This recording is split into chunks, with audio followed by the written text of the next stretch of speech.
Good evening, I'm Riza Diaz. This is One News Now. NCR Police Chief Debold Sinas, who found himself on the hot seat for holding a mañanita amid the lockdown, figures in another controversy.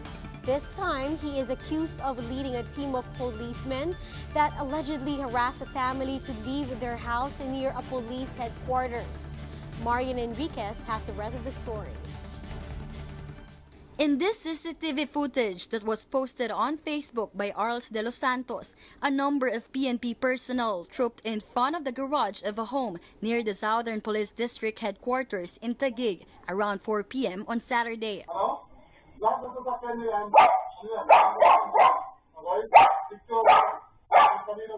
NCRPO Chief Debold Sinas is seen giving instructions to the group. He was telling his men to remove the tires and barbed wires that barricade the entryway.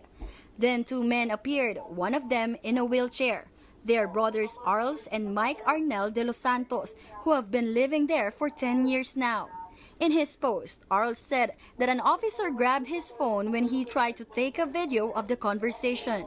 In another video also posted by Arls, one of the officers appeared to be taking a swing at the 20-year-old but eventually turned around. Arls said uniformed personnel have been urging them to vacate the place since March, but he says it was the first time on Saturday that Sinas himself showed up. In a statement, the NCRPO chief explained that the area being occupied by the De Los Santoses is the property of the Southern Police District, as granted by a memorandum of agreement with the Philippine Navy, which is the original owner. Sinas insisted that the family had to leave the area because Arls' father had already retired from the service. The patriarch was a member of the PNP Regional Logistics Division. He added that it was made clear to De Los Santos that after his retirement, his family will be given enough time to vacate the premises, considering that it is a government property. Sinas said they've had several dialogues, notices, and attempts to settle the issue, but the retired employee refused to talk to them and apparently brought his family to the quarters. The siblings, however, criticized the cops for forcing their way in.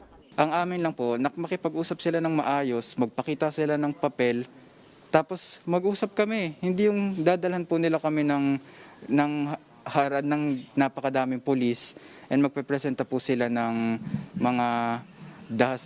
The SPD will rehabilitate the property to turn it into a quarantine facility for officers infected with COVID-19.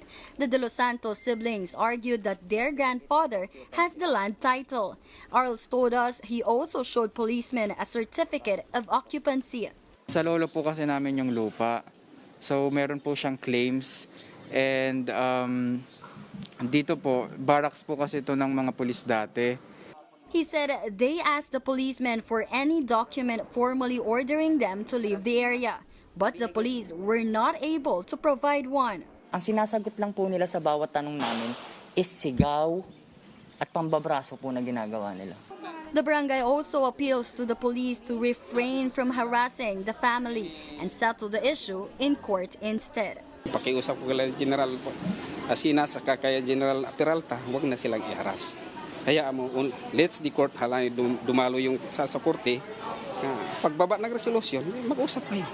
A legal team from the PNP came over to the De Los Santos residence to talk to the siblings. The Southern Police District's legal counsel says they will set a dialogue with the family's lawyer and the patriarch over the matter. For News 5, Marian Enriquez, we are One News.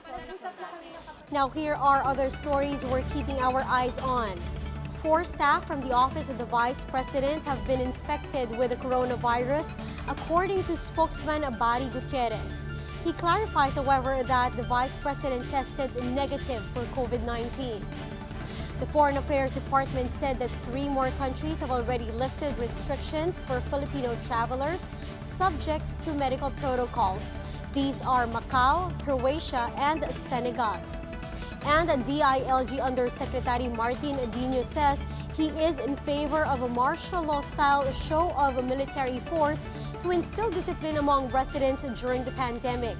He touted the impact of the large military trucks on reducing transmission rates in Cebu by discouraging dissidents. But Guineo clarified that his proposed shame campaign is not geared towards coronavirus patients, but towards those who insist on leaving their homes without face masks.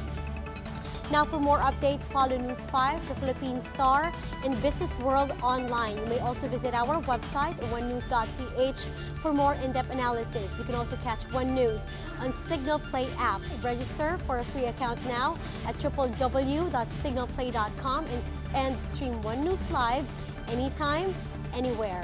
I'm Riza Diaz. We are One News.